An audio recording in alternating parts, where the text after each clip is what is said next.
Religião é algo bom para o mundo? Por um lado, a religião traz moralidade, traz caridade, traz todos os tipos de valores para o mundo. Do outro lado, a religião traz guerra e segregação e complexo de superioridade e antissemitismo. Então, isso é bom para o mundo ou não? Não, não é. Pode fechar o vídeo. Agora vamos analisar melhor. Sem Deus, o mundo não tem direção, não tem propósito, não tem alma. Sem os 10 mandamentos e as 7 leis de Noé, o mundo não tem instrução, não tem certo e errado, não tem pé nem cabeça. Isso seria religião?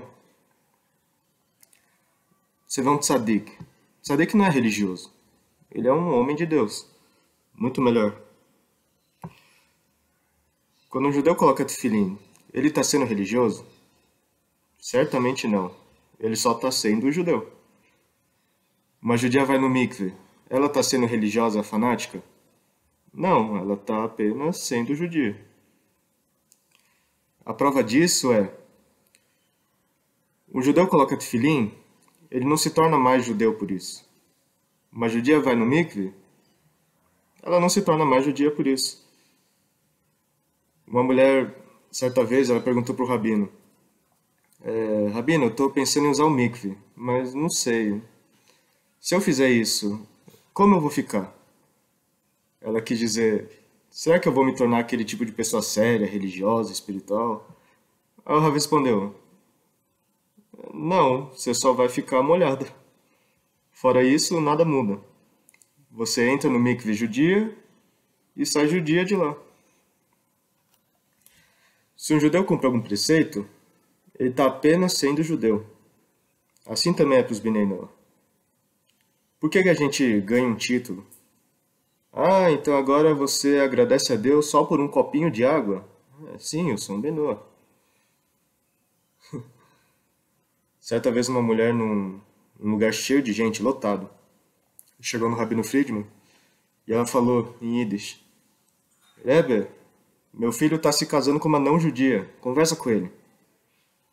E a sala inteira ouviu ela falar isso. Ela era tinha uma personalidade bem forte. Ela virou e pensou, né? Esse rapaz, ele deve estar constrangido. Só que ele olhou e viu que ele não estava.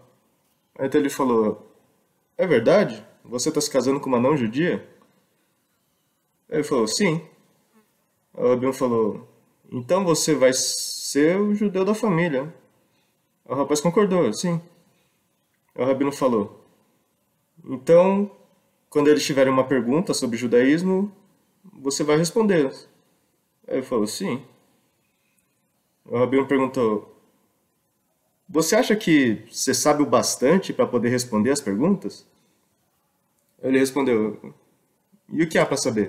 O que eu tenho que saber? Ele foi sincero: o que eu tenho que saber? O rabino disse: 5 livros de Moisés, 22 livros de profetas, 60 volumes de Talmud, milhares de costumes.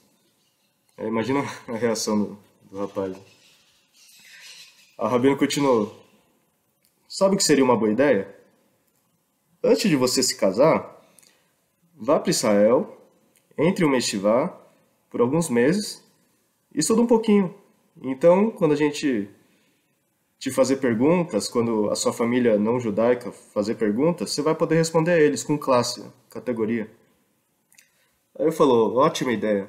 Aí então ele foi para Israel. Aí depois de algumas semanas ele percebeu que ele não gostou muito da ideia.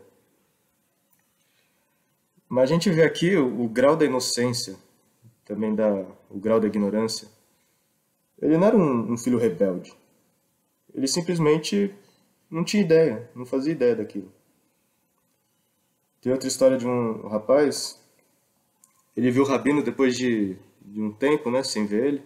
Ele falou: rabino, eu me converti para o cristianismo. Aí o rabino perguntou: por quê? Ele respondeu: eles têm os melhores livros. Isso é uma história real. Ele falou: eles têm os melhores livros. Tipo o quê? Salmos, Isaías. Ele nunca nem ouviu falar desses livros antes. Então, a religião é necessária? Ou é importante que um judeu saiba o que é um judeu? Ou é importante que um não-judeu saiba o que é um Benor? O judaísmo não é uma religião. Nunca foi uma religião. E não deve ser uma religião. As religiões ganharam forma depois do judaísmo. Mas o judaísmo não é uma religião. Por uma série de motivos. Primeiro, a religião, em termos de prática, significa viver de certa forma para poder ganhar favor, ser favorecido pelo que vem de cima. Seja qual for esse favor. Cada religião de acordo com o seu estilo. Religião significa viver de certo modo que te faça receber benefícios espirituais. E o judaísmo nunca foi assim. Se você for ver a Torá, lá não fala de ir para o paraíso. No princípio, criou Deus os céus e a terra. E não vemos mais o céu sendo mencionado. A partir do primeiro versículo, toda a Torá é sobre a terra, aqui, embaixo. Então, no judaísmo, ir para o céu não é o objetivo. Até porque, para ir para lá, você tem que morrer. Isso não é uma ideia judaica. Se você não pode ficar aqui, então você vai para lá. Mas não é esse o objetivo. Lá é como uma casa de retiro, casa de aposentado. Algumas pessoas não conseguem nem ficar mais de uma semana de férias. As almas lá em cima, elas esperam impacientemente pela vinda de Mashiach, para que elas possam voltar para a Terra. Então por que você está indo para o céu quando eles estão voltando para cá? Não vá para o céu, fica aqui. Não tem lugar melhor que aqui. Lá é confortável, prazeroso, seguro. E mesmo assim, quem está lá quer voltar. Então, ir para o céu nunca foi nosso objetivo. Logo, o judaísmo nunca foi uma religião. Em vez de querer ir para o céu, que é o objetivo de muitas religiões, o judaísmo quer trazer Deus para a Terra. E elevar a matéria também. Mas por quê? Porque Deus pediu. Isso que é a Torá. Deus nos dizendo como trazer Ele para baixo, na Terra. E não como podemos ir para o céu. Quando você faz o que Deus precisa, em vez de ter Ele fazendo para você o que você precisa, isso não é uma religião.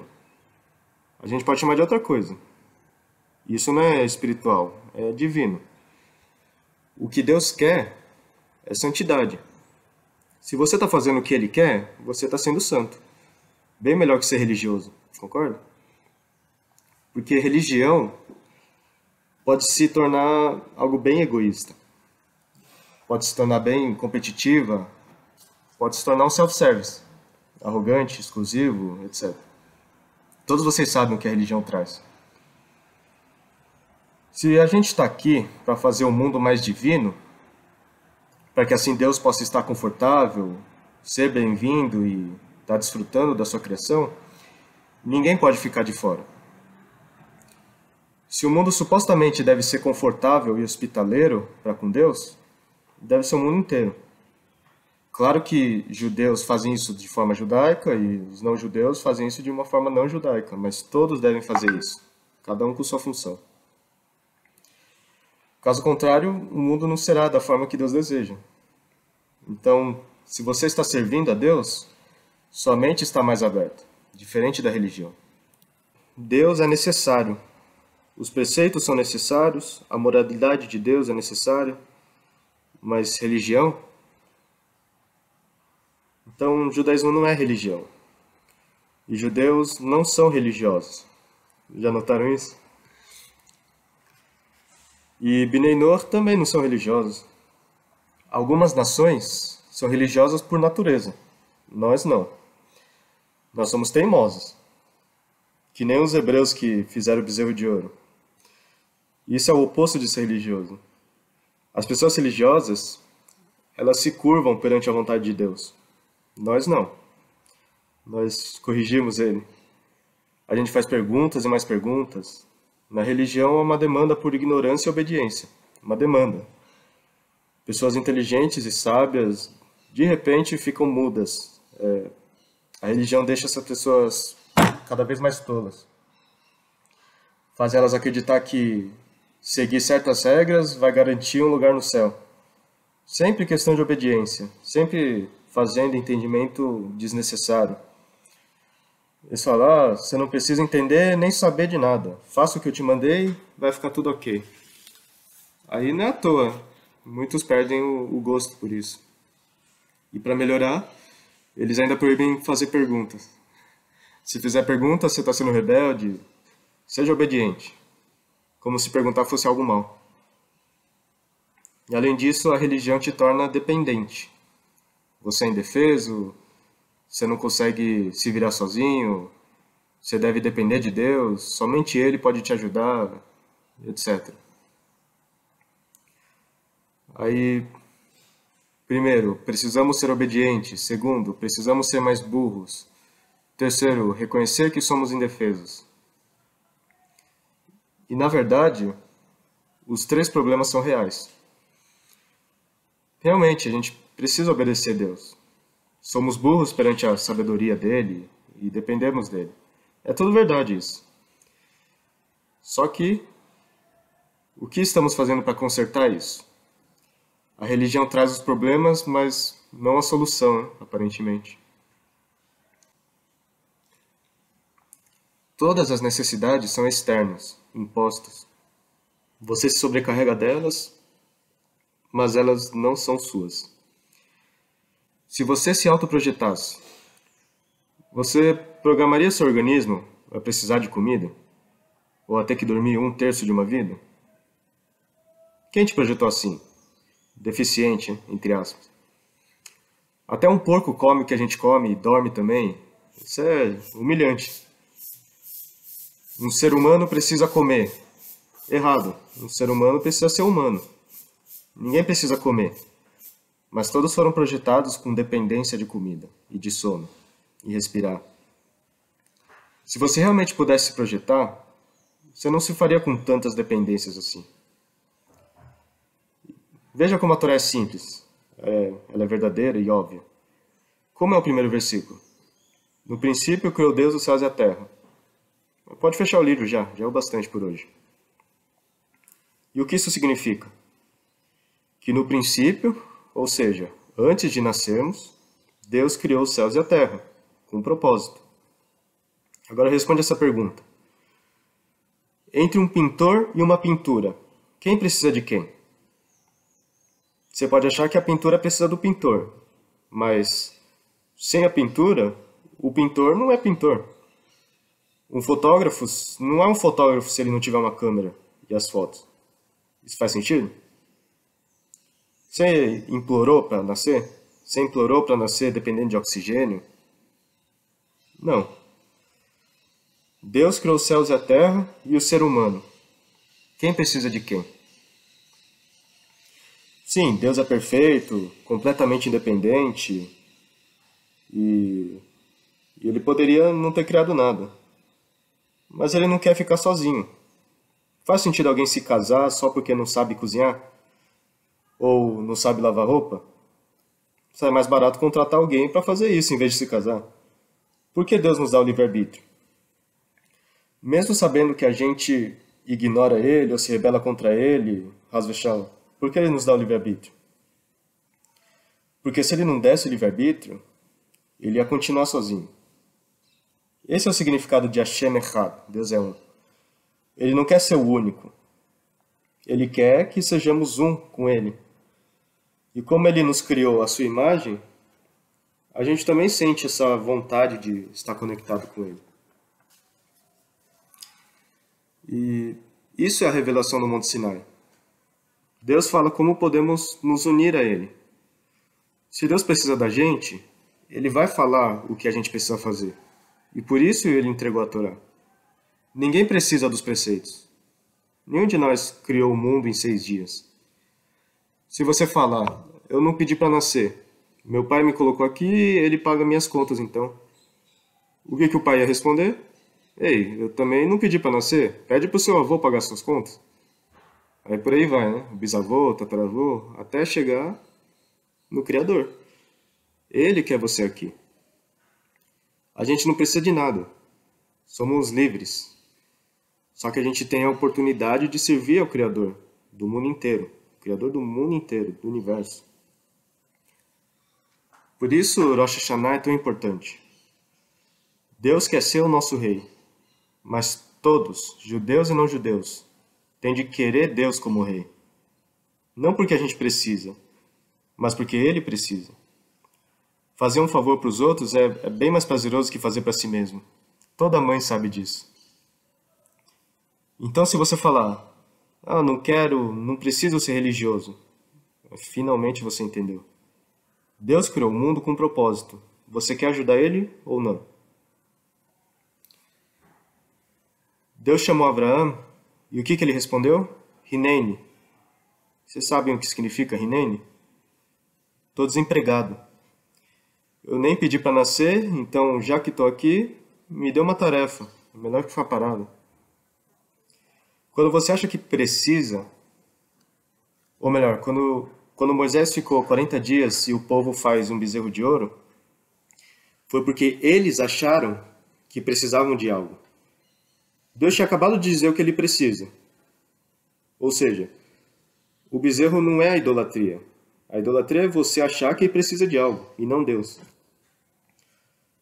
Nós precisamos, então você é o ídolo. Apenas o Criador precisa. Criaturas não precisam de nada. Não pense que você é Deus. Não fica brincando de ser Deus. Quando a gente ouve que temos que servir a Deus com alegria, não é mais uma demanda. Isso significa que, se você está ocupado servindo a Deus, você tem um motivo para sorrir. Enquanto se você se preocupa com suas necessidades, você vai ficar angustiado ou depressivo. Você que escolhe. Você quer servir a Deus e sorrir, ou cuidar das suas necessidades com sertralina? Deus quer cooperação. Você faz uma mitzvah, aí ele se alegra, se orgulha, aí ele te dá outra oportunidade de fazer mais.